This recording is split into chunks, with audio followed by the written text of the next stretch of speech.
next up, we have Aonia from HairDAO. HairDAO was actually mentioned here in this discussion. But Aonia is the Chief Technology Officer at HairDAO. We actually saw her talk in DeSci London at the beginning or a couple of months ago, our team, and we went, we wanted to speak at DeSci Berlin, and so we got her to come to speak to all of you. Aonia. Oh, there, surprise!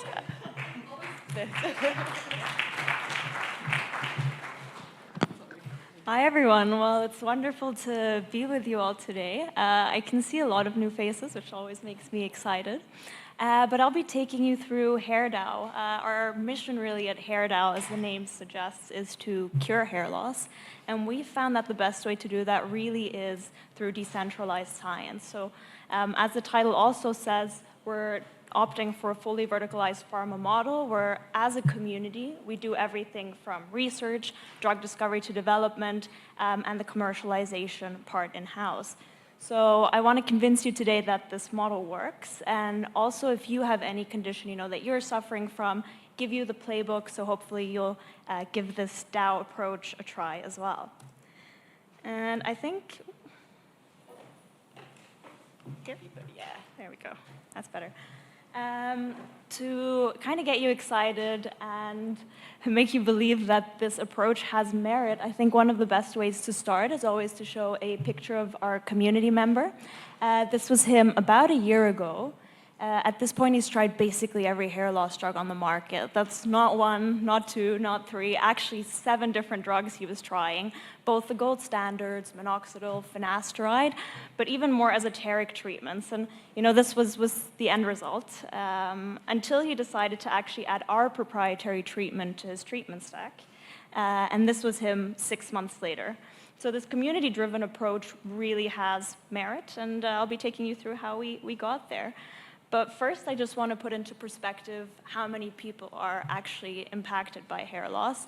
And I was wondering if you all in the community would be willing to raise your hand if either you have experienced hair loss or you know someone that's experienced hair loss. Could you raise your hand? Yeah, so if you take a look around, that's a quite big portion of the room, and it's very much in line with the numbers. So it's actually about 80% of men, but also 50% of women that experience hair loss. And that can really be a big psychological burden. I mean, I've taken some excerpts both from our Discord, our community discussions, where people detail just, how painful this experience has been for them, but also more mainstream publication like The Economist's 1843, which details really the devastating side effects that people are willing to endure to regrow their hair. And so it's quite interesting that you can have this condition that so many people experience and suffer from, but you still don't have a solution. And so it begs the question, why is that? And as so often, it comes down to incentives. In the early stage of research, most funding comes from the government and goes to early stage academic research. The way usually these resources are allocated is in a utilitarian way. So most of the funding goes to the conditions that most people suffer from. But it's really diseases like oncology and cardiovascular disease that get most of the funding. And most other diseases are actually, fighting for scraps. And if, like hair loss, your condition isn't even classified as a disease, good luck. I mean, there's virtually no early stage funding for androgenetic alopecia. And then a lot of people ask me, okay, yeah, but what about pharma? Why aren't they interested? It makes fairly little sense. And the reason that pharma is less interested, again, is because it's not classified as a disease, which means for them, you just don't have this financial incentive layer to actually have insurance, reimburse these treatments. So pharma's not interested. Then, of course, there's also the beauty industry, like why aren't L'Oreal and these companies looking into curing hair loss? Well, they tend to stay away from prescription drugs. So, it's left this big vacuum that luckily a community has come to fill. But until now, I mean, really, the products that are available are inadequate. I mean, the only drugs that we have on the market are drugs that were actually, had the lucky side effect of regrowing hair, but they weren't initially developed for hair loss. But anyway, to take you through what does exist at the moment, we have minoxidil or Rogaine. This is considered the gold standard. The problem there is it's not necessarily effective in a large part of the patient group. So it's about 30 to 60% of patients, it actually doesn't regrow any hair. There's finasteride. This is actually a bit better. The problem with finasteride is that it comes with really, really nasty side effects. So one of our community members, for instance, he was on finasteride, and he actually had to quit it because he just got such bad depression. And even after quitting a drug like finasteride, there's actually something called post-finasteride syndrome. So the symptoms don't necessarily go away. And we're talking about, erectile dysfunction, infertility, severe depression.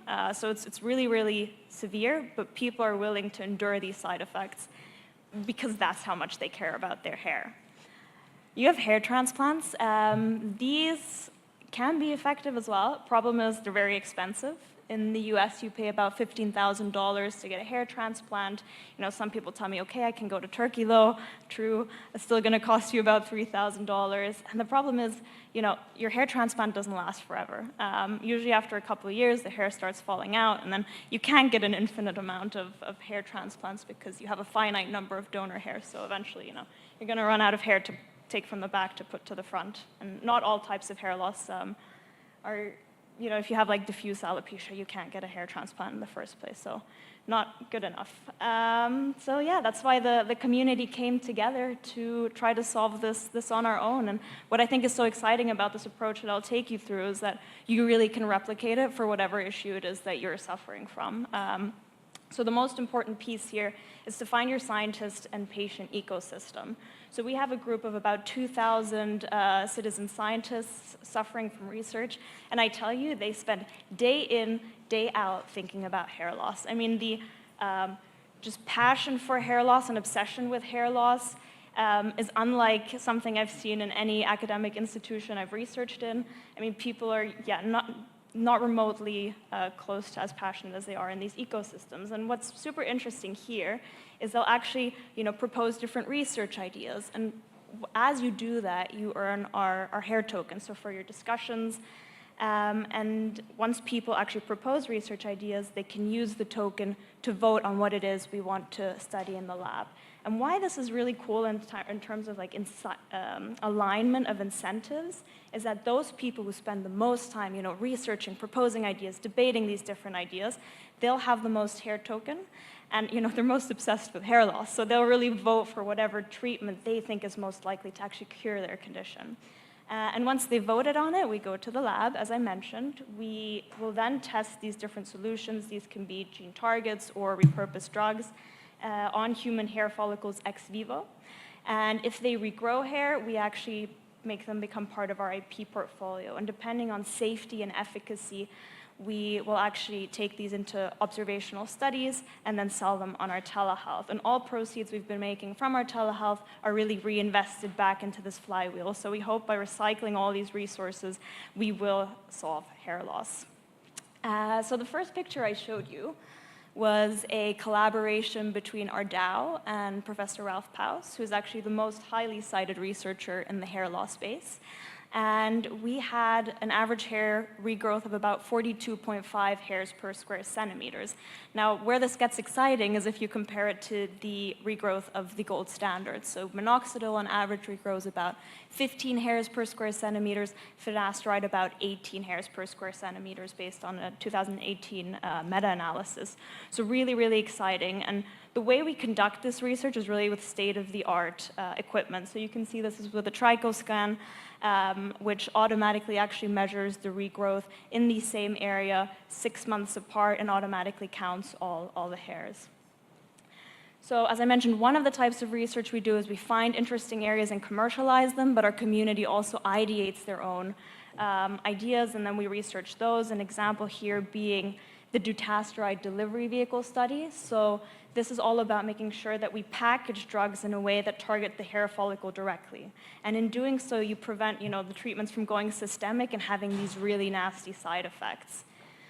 Very excitingly, we've opened our own lab recently. In doing so, we've also opened our own tissue bank. So we actually have a pretty much unlimited supply of hair follicles, which is very exciting. And here we're testing the repurposing of drugs and particular gene targets of interest. And some of the drugs we've repurposed, and by the way, the way we do this is pretty cool. So you actually take a healthy hair follicle and let's say a balding hair follicles, and once you have a lot of these, you can actually look at their gene expression profiles. And once you model them out, this is what a healthy hair follicle looks like, this one is what a balding hair follicle looks like. How can you shift that back to the healthy state? Which drugs are likely to do so?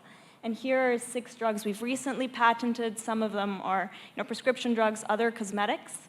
And basically, we share all of our findings with our Discord DAO, and people are able to actually sign up for these treatments. You would be as well if you're looking to trial any new treatments. What is so cool about this approach is just how efficient it is. So as a couple of people mentioned before, to develop a new drug typically takes about $1 to $2 billion. Repurposing is slightly cheaper at $300 million. And we managed to do so for $140,000. So we're talking a 2,000-fold increase in efficiency and price. So really, this is a price tag where if you get your community together for a condition you're suffering from, you can actually really have an impact and you can solve that problem. And time, again, way more efficient. To usually bring a drug to market is around the 10-year mark. We did it in a year and a half. So really, really efficient. And actually, ever since we started our own lab, we're pushing down these price tags even more. And part of the reason we're also able to push the timeline and shorten the timeline so much is because the community actively wants to participate in these trials, because you're transparently sharing all this data as you go. And then people are like, oh, okay, actually, I trust this community, I trust these findings, and a lot of these drugs are repurposed. So you have an established safety profile already as well. So yeah, as I mentioned, our goal is to be fully verticalized, and we actually recently launched our own telehealth where we sell both the gold standards and our newly repurposed treatments. This is currently only available in the US, so if you are in the US, feel free to scan the top QR code that's going to take you to our telehealth. And if you aren't, and you're interested in hair loss, you want some advice, or really to contribute your knowledge, you can scan the bottom QR code and join our community. So yeah, I hope this talk inspires you to maybe start your own DAO if there's something you're suffering from, or to join us on our journey. Thank you.